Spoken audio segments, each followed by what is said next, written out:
गायरान जमिनीच्या सपाटीकरणाच्या नावाखाली सुरू असलेल्या बेकायदेशीर मुरुम उत्खननाबाबत तातडीने कारवाई करा मनसे मिरज शहर अध्यक्ष विठ्ठल शिंगाडे।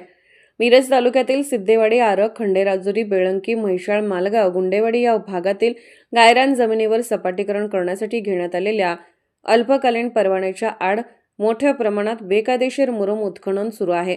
परवान्यातील मर्यादेपेक्षा कितीतरी अधिक प्रमाणात दिवसरात्र उत्खनन सुरू असून शासनाचा लाखो रुपयांचा महसूल बुडवला जात आहे। या ठिकाणी दिलेल्या सर्व उत्खनन परवान्यांची ATS प्रणालीद्वारे अचूक मोजणी करून बुडवलेला महसूल दंडासह वसूल करावा अशी मागणी महाराष्ट्र नवनिर्माण सेनेचे शहर अध्यक्ष विठ्ठल शिंगाडे यांनी केला आहे। मिरज तालुक्यात गेल्या अनेक वर्षापासून मुरुम, दगड, माती यासारख्या गौण खनिजांचे अवैध उत्खनन आणि वाहतूक मोठ्या प्रमाणात सुरू असून महसूल विभागातील तलाठी व मंडळ अधिकाऱ्यांकडून कोणतीही ठोस कार्यवाही होत नाही, ही अत्यंत दुर्लक्षाची बाब आहे, असाही आरोप यावेळी शिंगाडे यांनी व्यक्त केला। नमस्कार, जय महाराष्ट्र। मी महाराष्ट्र नवनिर्माण सेना मिरज शहराध्यक्ष विठ्ठल शिंगाडे। आज आम्ही मिरज तहसील यांना पत्र दिलं आहे।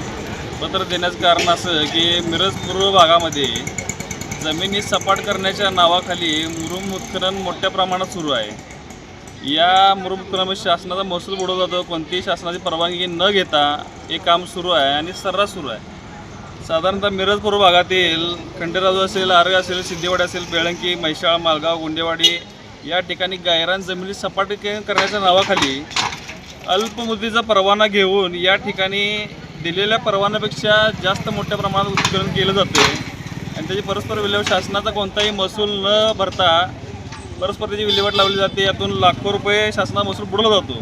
तर आमची मागणी अशीच आहे की या दिलेल्या सर्व परवान्याची ATS मोजणी करून बुडवलेला शासनाचा महसूल लवकरात लवकर भरून घ्यावा आणि ज्यांनी असा प्रकार सुरू केले आहे त्यांच्यावर लवकरात लवकर गुन्हे दाखल करून मिरज तहसील प्रशासनाने कारवाई करावी। मिरज तहसील प्रशासन झोपेचं सोंग घेतलेलं आहे, कोणत्याही प्रकारची कारवाई करत नाही। अनेक वेळा आम्ही निवेदन दिली पण त्याच्यावर कुठलीही कारवाई नाही झाली।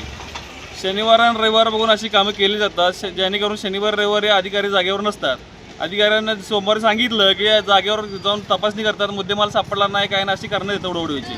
तरी आम्ही आज मिरज तहसीलला निवेदन दिलेलं आहे आणि आज आपल्यामार्फत मी इशारा देतो की येत्या 8 दिवसात या सर्व प्रकारची चौकशी करून कारवाई जर नाही झाली तर येत्या 8 दिवसात नंतर महाराष्ट्र नवनिर्माण सेना आपल्या कार्यालयाच्या बाहेर मनसे स्टाईल आंदोलन करेल। याची दक्षता आपण घ्यावी।